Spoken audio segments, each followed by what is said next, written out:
Hi hello ഇന്ന് ആകെ മൊത്തം തിരക്ക് പിടിച്ചൊരു ദിവസമായിരുന്നു. കോളേജിൽ ഇന്റേണൽ ഓഡിറ്റിംഗ് ആയിരുന്നു. അതിൻ്റെ ധൃതിയിലാണ് ഞങ്ങളെല്ലാവരും. മൊത്തം അടുക്കലും പറക്കലും തിരിച്ച് വെക്കലും ബഹളം ഒക്കെ ആയിരുന്നു. അപ്പോൾ ഇതെല്ലാം കഴിഞ്ഞ് തിരിച്ചിറങ്ങിയപ്പോഴത്തേക്കും നല്ല ലേറ്റ് ആയി കേട്ടോ. അപ്പോൾ ഞങ്ങൾ 3-4 പേര് ഓട്ടോ പിടിച്ചാൽ വന്നേ. വീടെത്തിയപ്പോഴത്തേക്ക് ജാനുമോള് ബാലമോളെ മൊത്തം അലങ്കരിച്ച് വെച്ചിട്ടുണ്ടായിരുന്നു മുഖമെല്ലാം. പിന്നെ ഞാനൊന്ന് ഫ്രഷ് ആയ ശേഷം ഞാൻ അത്താഴം ഉണ്ടാക്കുകയാണ് കേട്ടോ.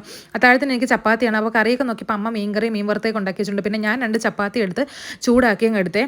അപ്പം ചപ്പാത്തി ചൂടാക്കിയിട്ട് പിന്നെ ഞാൻ അതിനെ ഓരോന്നോരോന്നിട്ട് പാത്രത്തിലേക്ക് ഇട്ടിട്ട് കറിയും കൂട്ടി തിന്നാനുള്ള പ്രതീക്ഷയിൽ ചെറപറ ചുടുവാണ് കേട്ടോ. നല്ല വിശപ്പുണ്ടായിരുന്നു.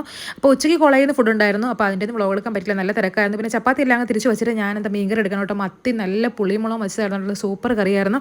അപ്പോൾ അതിൻ്റെ കൂടെ ഞാൻ ഫ്രൈ ഒന്നും എടുക്കുന്നില്ല, പകരം ഇച്ചിരി സവോള അരിഞ്ഞെടുക്കുന്നു. ഒരു ടേസ്റ്റിന് വേണ്ടിയിട്ട് എനിക്ക് ചപ്പാത്തിയുടെ കൂടെ കഴിക്കാൻ ഭയങ്കര ഇഷ്ടം. അങ്ങനെ സവോളയും കൂടെ അരിഞ്ഞിട്ട് ഞാനെല്ലാം ചെറപറാന്ന് കഴിച്ച് തീർത്തിട്ട് നല്ല വിശപ്പുണ്ടായിരുന്നു. നല്ലതായിട്ട് ക്ഷീണിച്ച് തളർന്ന് പണ്ടടങ്ങിയിരിക്കുകയാണ്. അപ്പോൾ ഈ ആഴ്ചത്തേക്ക് സൺഡേ മാത്രമേ ഉള്ളൂ ഹോളിഡേ. അപ്പോൾ അതും അങ്ങ് പെട്ടെന്ന് പോകും. അപ്പോൾ അത്രയേ ഉള്ളൂ. നമ്മുടെ വീഡിയോസ് ഇഷ്ടപ്പെട്ട ലൈക്ക് ചെയ്യുക, കമൻറ്റ് ചെയ്യുക, സബ്സ്ക്രൈബ് ചെയ്യാൻ മറക്കില്ല. Bye bye.